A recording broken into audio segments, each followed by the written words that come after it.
வணக்கம் ஸ்ரீராம் சேஷாத்ரி சார், எப்படி இருக்கிறீங்க? ரொம்ப நாளுக்கு அப்புறம் வந்து நம்ம கனெக்ட் பண்றோம். அமெரிக்காலாம் போயிட்டீங்க, பிஸி ஆயிட்டீங்க. ஸோ அமெரிக்கால இருந்தே உங்களை கனெக்ட் பண்ணோம்னு ரொம்ப ட்ரை பண்ணோம். பட் உங்களோட பிஸி ஸ்கெடியூல் பண்ண முடியல. இப்போ சென்னைக்கு வந்துட்டீங்க. இப்பயும் பிஸியா இருக்கிறீங்க. டைம் கொடுத்துருக்கீங்க. ரொம்ப நன்றி. வணக்கம் தாமு. உங்களோட பேசுறதுக்கு எப்போதுமே ஆவலா தான் இருக்கேன். பட் என்ன பண்றது, ஒரு அவசர ட்ரிப்பு கிடுகிடுன்னு ஆச்சு போன அப்புறம் அங்க போய் வீக்கெண்டு நம்ம டைம் டிஃப்ரென்ஸ்னால வீக்கெண்ட்லயே நம்மளால கோஆர்டினேட் பண்ண முடியல.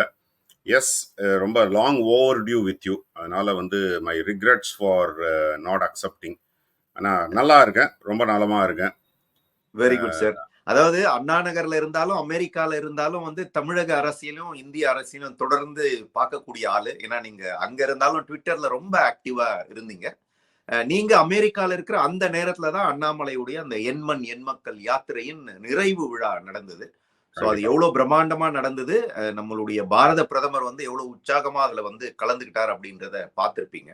இந்த யாத்திரை இப்போ வரக்கூடிய 2024 தேர்தல்ல என்ன மாதிரியான ஒரு இம்பாக்டை ஏற்படுத்தும் சார்? கண்டிப்பா சார். இந்த எண்மண் எண்மக்கள் யாத்திரையில நான் வந்து ஒரு யாத்திரையிலயாவது நாங்க அவர் கூட நடக்கணும்னு சொல்லிட்டு ஒரு பிரம்ம பிரயத்தனம் பண்ணேன். எங்கேயோ வந்து நான் ஸ்ரீரங்கத்துல அவர் வந்து என்ன சொன்னார், ஸ்ரீரங்கத்துக்கு வாங்க அப்படின்னாரு. ஸ்ரீரங்கத்தும் போது நான் எனக்கு உடம்பு சரியில்லை. அப்புறம் என்னோட சொந்த ஊர் கடலூர் போகும்போது நான் வரேன் அப்படின்னு சொன்னா அன்னைக்கு தான் அப்பதான் கிளம்பி ஊருக்கு போயிட்டேன்.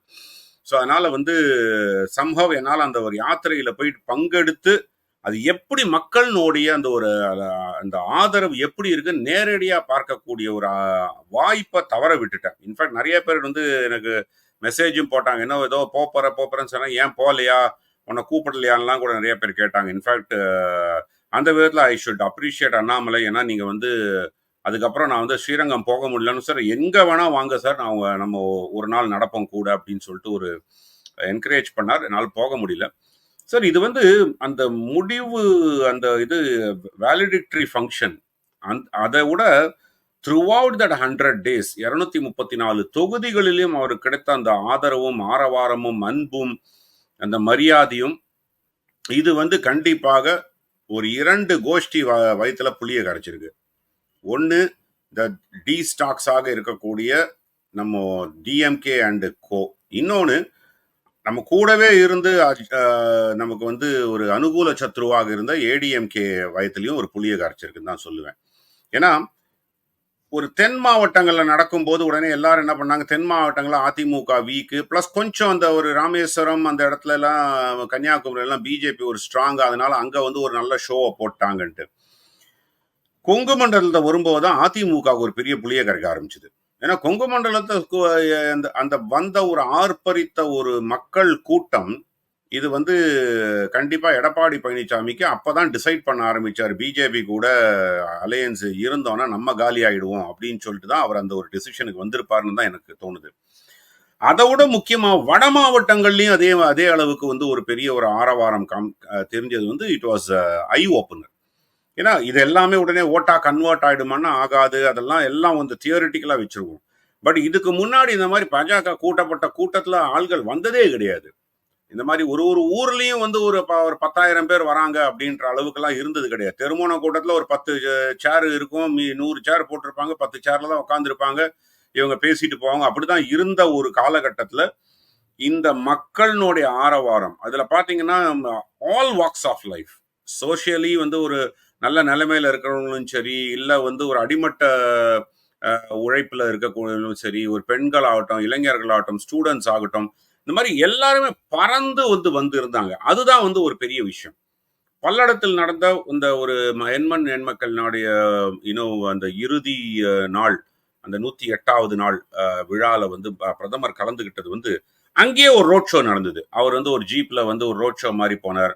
அங்க வந்த கூட்டம் இன்னும் கொஞ்சம் பெரிய கூட்டம் வந்திருக்கும். ஆனா பிரதமர் கடைசி நாள்ல வந்து என்ன பண்ணார், இன்னும் ஒரு இடத்துல நான் வந்து உங்களுக்கு ஒரு 1 hour டைம் தரேன்னு தான் அந்த திருநெல்வேலியில அந்த பொதுக்கூட்டத்துக்கு ஏற்பாடு பண்ணாங்க, ராலியன் பொதுக்கூட்டத்துக்கு. இல்லைன்னா அந்த தென் மாவட்டங்கள், மதுரைக்கு கீழே இருக்கக்கூடிய தென் மாவட்டங்கள்லேருந்து மக்கள் வந்திருப்பாங்க, தொண்டர்கள் வந்திருப்பாங்க பல்லடத்துல. இன்ஃபேக்ட் பல்லடத்துல வந்து என்னன்னா, நம்ம சேலம் மாவட்டத்துல சேலத்துல நடந்த இளைஞர் மாநாடு பார்த்தோம் திமுகல, மதுரையில நடந்த அதிமுக மாநாடு பார்த்தோம். இங்கெல்லாம் நீங்க வந்து பெரிய அளவுல வந்து சாப்பாடு போட்டு அதை பண்ணி இதெல்லாம் பண்ண வேண்டியிருந்தது. இங்க கூட்டிக்கிட்டு கூட வரல. அஃப்கோர்ஸ் ஒரு பஸ் எல்லாம் வச்சுட்டு ஒரு சில ஒரு ஒரு ஒரு பாதி கூட்டம் வந்தாலும் மீதி பல பேர் வந்து சொந்தமா வந்து புளி சாதமும் தயிர் சாதமும் கட்டிட்டு வழியில சாப்பிட்டுட்டு அந்த வெயில்ல 2 மணி வெயில்ல வந்து அந்த வெயில்ல உட்காந்துக்கிட்டு ஒரு பந்தல் கூட கிடையாது அங்க உக்காந்தாங்கன்னா இது வந்து ஒரு சேஞ்ச் இன் பாலிடிக்ஸ். அதாவது தேசியத்தை நோக்கி அரசியல் செல்கிறது அப்படிங்கிறத வந்து ஒரு அஸ்திவாரமா தான் நான் இதை பார்க்கிறேன் தாமு. ஏன்னா இந்த மாதிரியான ஒரு என்னன்னு சொல்றது ஒரு ஸ்பான்டேனியஸ் ரெஸ்பான்ஸ் ஃப்ரம் மக்கள் இது வந்து ஒரு ரேர் டு கெட். எந்த ஒரு அரசியல் கூட்டமா இருந்தாலும் காசு கொடுத்து கூட்டின்னு வராம எந்த கூட்டமும் நடக்காது. இது பாஜகவும் விதிவிலக்கு கிடையாது. நான் பாஜக உடனே எல்லாமே வந்து தானா சேர்ந்த கூட்டம்லாம் சொல்ல மாட்டேன். கட்சியில இருக்கவங்க சொல்லலாம். பட் நான் வந்து அரசியல் ஆய்வாளனாக பார்க்கும்போது நீங்க எந்த கூட்டமா இருந்தாலும் ஒரு காசு கொடுத்து மக்களை வந்து கூட்டிகிட்டு வந்து இல்லைன்னா ஒரு நிர்பந்தப்படுத்தி அதாவது வந்து ஒரு வார்டுல இருந்து 5 தொண்டர்கள் வரணும் அந்த அளவுக்காவது ஒரு இன்ஸ்ட்ரக்ஷன்ஸ் கொடுத்து தான் வர வேண்டி இருக்கும். ஆனா இதுல வந்து அதுலயும் பாதி விஷயம் அந்த மாதிரி நடந்திருக்கும். ஒரு பாதி மக்கள் கூட்டம் அந்த மாதிரி இருக்கும். மீதி பாதி தான் நான் வந்து ஒரு இதுவா சொல்றேன். ஒரு 2 லட்சம் பேர் 3 லட்சம் பேர் இருந்தாங்கன்னா அதுல ஒரு 1 லட்சம் பேராவது வந்து தானாக வந்து அந்த கூட்டத்துல கலந்து கொண்டு என்ன நடக்குதுன்னு பார்க்கணும், அதுல ஒரு அங்கமாக இருக்கணும்னு பார்த்தாங்க. அதுதான் ஒரு பெரிய சேஞ்சுன்னு தான் நான் பார்க்கிறேன். தவிர மற்றபடி கூட்டத்துக்கு பைசா செலவு பண்ணியிருக்க மாட்டாங்கலாம் நான் சொல்றதுக்கு ரெடியா இல்லை. But in spite of that at least ஒரு பாதி பேர் வந்து சொந்தமாக இந்த கூட்டத்தில் தான் பங்கேற்க வேண்டும் அப்படின்ற காஞ்சிபுரத்துல ஒருத்தர் சைக்கிள்லயே மிதிச்சுட்டு போயிருக்காரு பல்லடம் வரைக்கும். ஸோ இந்த மாதிரியான ஒரு நிகழ்வுகள் வந்து கண்டிப்பாக அந்த திராவிட அரசியல் இருக்கிறவங்களுக்கு ஒரு பெரிய ஒரு புளியை கரைச்சிருக்கு. மோடி அவர்கள் அவருக்கு டைம் கொடுத்தாங்க.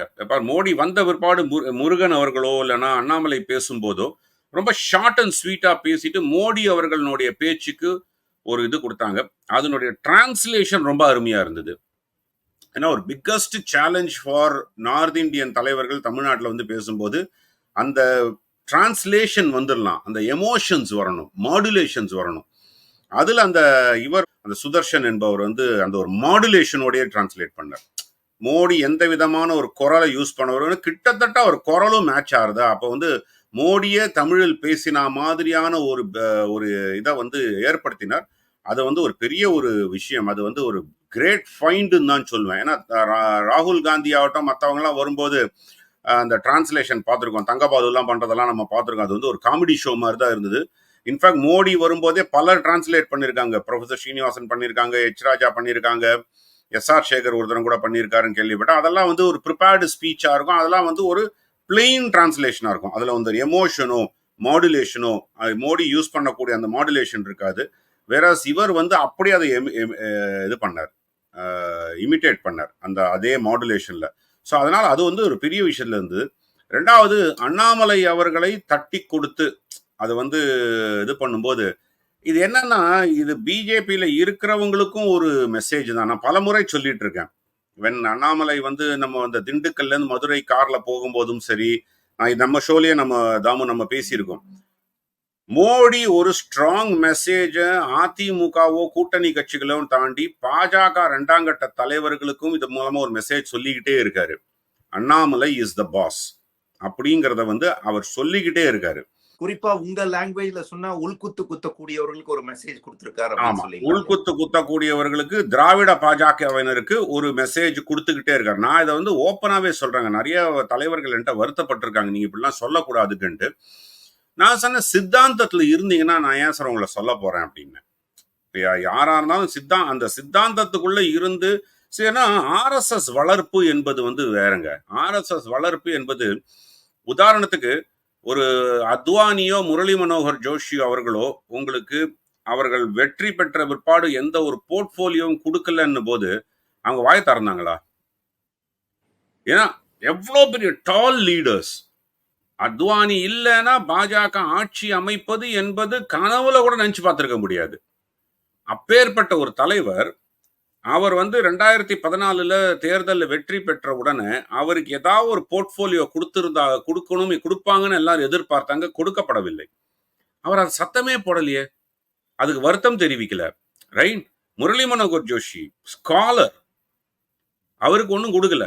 அவருக்கு கொடுத்துருக்கலாம், ஒரு எஜுகேஷன் டிபார்ட்மெண்ட் கூட கொடுத்துருக்கலாம். இது உங்களுக்கு வந்து மினிஸ்ட்ரி ஆஃப் எஜுகேஷனை கொடுத்துருக்கலாம், நல்லா சீரமைச்சிருப்பார், எல்லாம் பண்ணியிருப்பார். ஆனால் கொடுக்கல. பட் அவரை அதை பத்தி ஒரு கிரிப் பண்ணல, அதை பத்தி ஒரு பேசல, பொது வழியில பேசல. மனசுக்குள்ள வருத்தங்கள் இருக்கலாம், பட் அதை பொது வழியில எந்த விதத்திலுமே பேசல. அதுதான் ஆர்எஸ்எஸ் வளர்ப்பு. இப்ப தமிழ்நாட்டில் இருக்கக்கூடிய பாஜகவினர் நான் திராவிட பாஜகன்னு சொல்றதுக்கு முக்கியமான காரணம், அவர்கள் யாரும் அந்த ஆர்எஸ்எஸ் வளர்ப்பினுடைய அந்த ஒரு டிசிப்ளினை வந்து யூஸ் பண்ண மாட்டேங்கிறாங்க. ஸோ அதனால தான் நான் திருப்பி திருப்பி அதை சொல்லிட்டு இருக்கேன். அதனால வருத்தப்பட்டாலும் வந்து இது வந்து ஒரு பாஜக வளரணும், பாஜகனுடைய வளர்ச்சி இருக்கணும்னு நினைக்கக்கூடிய ஒரு அனுதாபிகள் ஒரு வாய்ஸாக தான் நான் சொல்லிட்டு இருக்கேன்.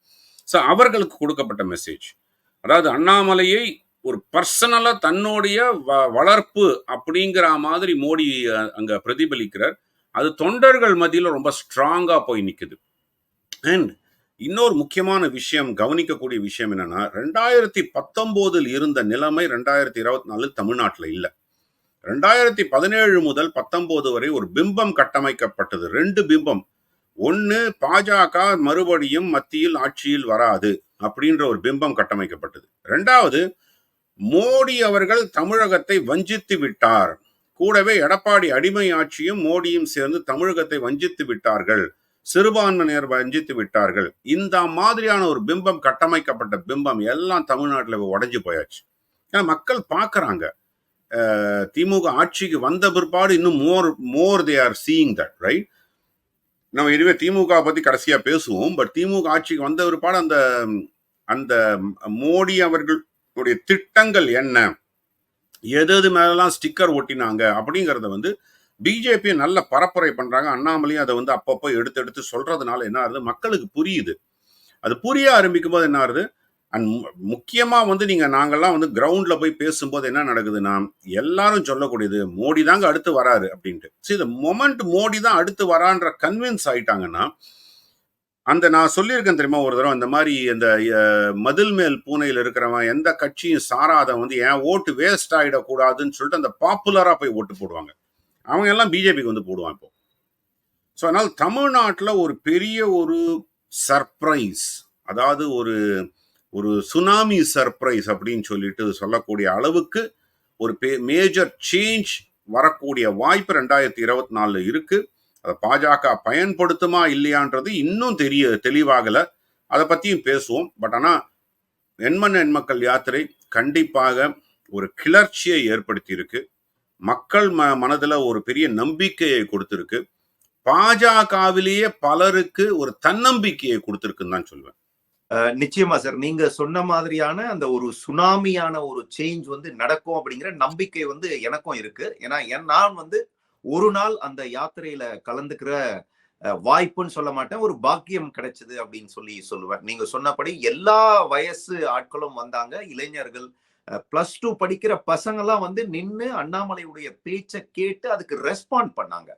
சோ அது வந்து எனக்கு ரொம்பவுமே சர்ப்ரைஸா இருந்தது. ஏன்னா நம்ம ரெகுலரா இந்த யூடியூப்ல பாக்குறது, அவருடைய பேச்சை வந்து பல விதங்கள்ல கேட்கிறோம். நேரடியா அந்த மக்களோட எப்படி கனெக்ட் ஆகுறாங்க அப்படின்னு பார்க்கும்போது நிச்சயமா அந்த சேஞ்ச வந்து என்னால பார்க்க முடிஞ்சது. சோ அந்த சேஞ்ச் வந்து 2024 தேர்தல்ல ரிஃப்ளெக்ட் ஆகும் அப்படின்ற ஒரு நம்பிக்கை இருக்கு. என்ன நடக்கு அப்படின்றத பார்ப்போம்.